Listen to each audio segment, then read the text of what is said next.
For my teaching resource evaluation, I chose to focus on an online resource that I could utilize in this new wave of virtual education.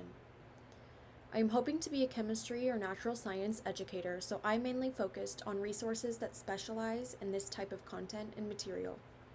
I came across the American Association of Chemistry Teachers, or the AACT.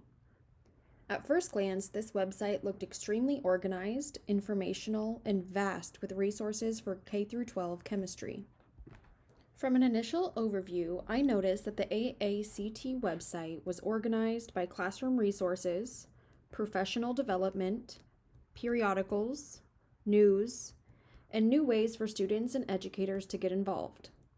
Exploring each tab a little more, I noticed that it is then broken down into further subcategories to help the user navigate the website easier. Scrolling down on the page a bit further, I was happy to find that the website could point me into the exact position for any resource I wanted to utilize. I narrowed my search using the widget tool provided. For the purpose of this video, I aim to focus on the different types of secondary resources and their effectiveness in the virtual classroom. I was able to choose how I wanted to deliver the specific content through activities, animations, demonstrations, labs, projects, lessons, simulations, or videos. I was extremely impressed with the amount of topics and educational tools on this website, and I could easily see myself using this as a teacher. I feel that this resource as a whole is very universal because of the multiple levels of educational representation, assessment tools, and engagement opportunities for the students. Because of my personal interest in all of the AACT and ACS resources, I did not look into personal grants or donors for this particular assignment. However, I am sure that this is something teachers in a whole department or district could purchase and utilize for an entire school year. After I entered my personal and school information, I purchased the teacher membership for $45 in total, which has given me year-long access to a wealth of teaching resources, a subscription and access to Chem Matters magazine, access to Chemistry Solutions periodical, professional development webinars, 50 free ACS publication downloads, collaborative access with a science coach, and additional multimedia sources. I plan to show some of these additional resources at the end of the video, but now that I finally had access to these virtual resources, I wanted to explore and practice all of the lessons, labs, videos, and other classroom tools on the website. Looking into the High School Resources tab, I started to explore some of the subjects that I find interesting and information that I think I will be teaching. Out of the 164 classroom resources for reactions and stoichiometry, I was able to narrow my search to a more specific subtopic and type of resource using the filter tool at the right of the web page. The subtopics included everything from combustion to oxidization, but for the time restraints of this video, I chose to focus on stoichiometry out of sheer curiosity. I then directed my attention to the 10 different activity resources that were available for this subject. The title of the activity is bolded and includes an embedded link to the resource. At the top, it explains what is taught and practiced in the activity, and at the bottom, there is a brief description of what students will be expected to do in each lesson.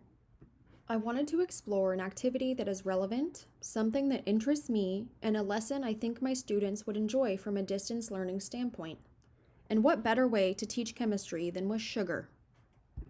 In this s'more stoichiometry activity, I am provided with a summary, the NGSS alignments, objectives of the lesson, chemistry topics that will be practiced, estimated time of the activity and preparation, materials, and safety notes. I am also able to download and print the teacher guides, student activity worksheets, and the answer key to easily implement into the classroom. Looking at these documents and what is expected of the student in the activity, I found that I needed a review of some of the objectives myself. As listed, the students are expected to have an introduction to balancing equations, stoichiometry, limiting reactants, mole concepts, dimensional analysis, and measurements. I figured my process of exploring these subjects on the AACT site could also be useful in reteaching what I learned. I went back to the subject page to see if there were any animations or videos that could help me in my confusion and exploration into more of these subtopics. There were 3 animations that showcase scenarios and examples about the different concepts. Overall, I thought the animations were helpful and incredibly well done for the lesson background, but definitely needed additional instruction and/or video to fully understand what was being delivered. Kind of how I am delivering this video now, I could easily record over these animations to explain what is happening in each step. The video that was provided for the lesson was also well done and extremely useful for chemistry students. But for specific lesson problems, I found the content to be very broad.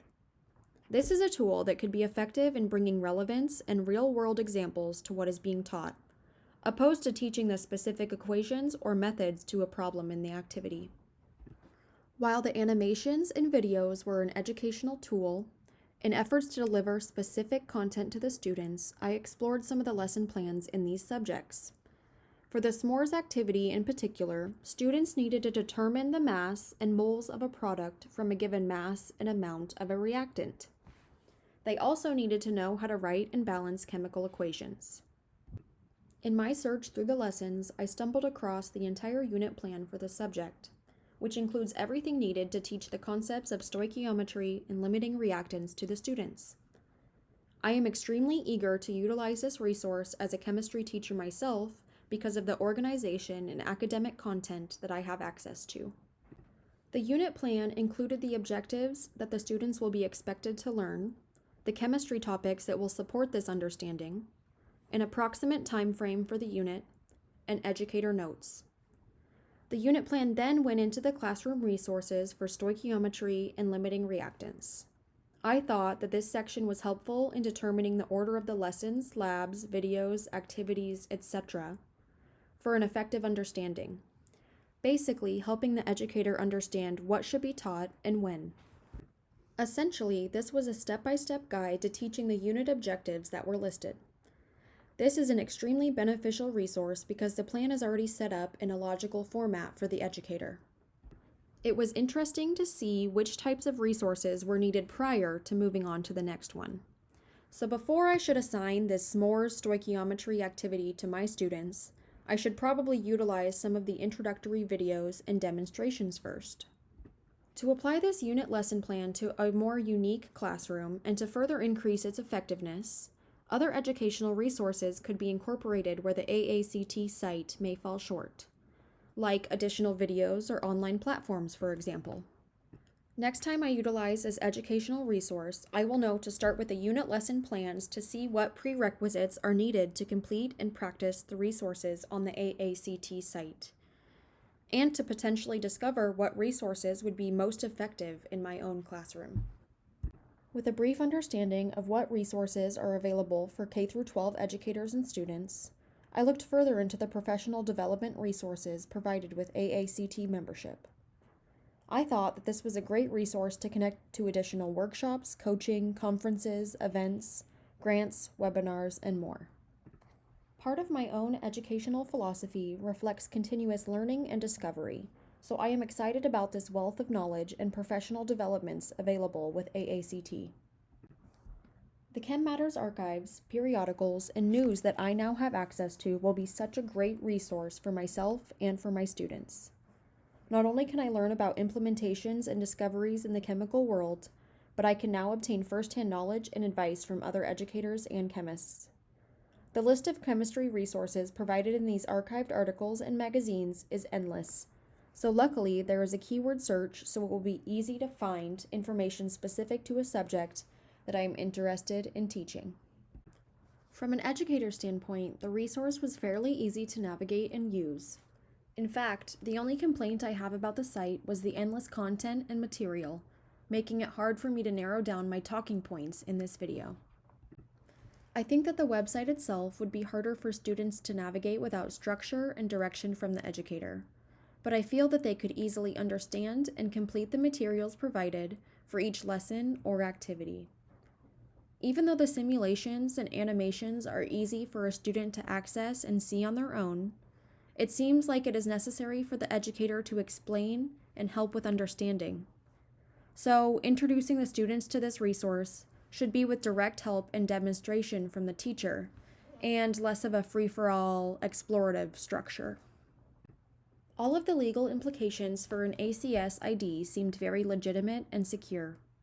They require credentials that allow the site to authenticate the use of ACS websites and applications.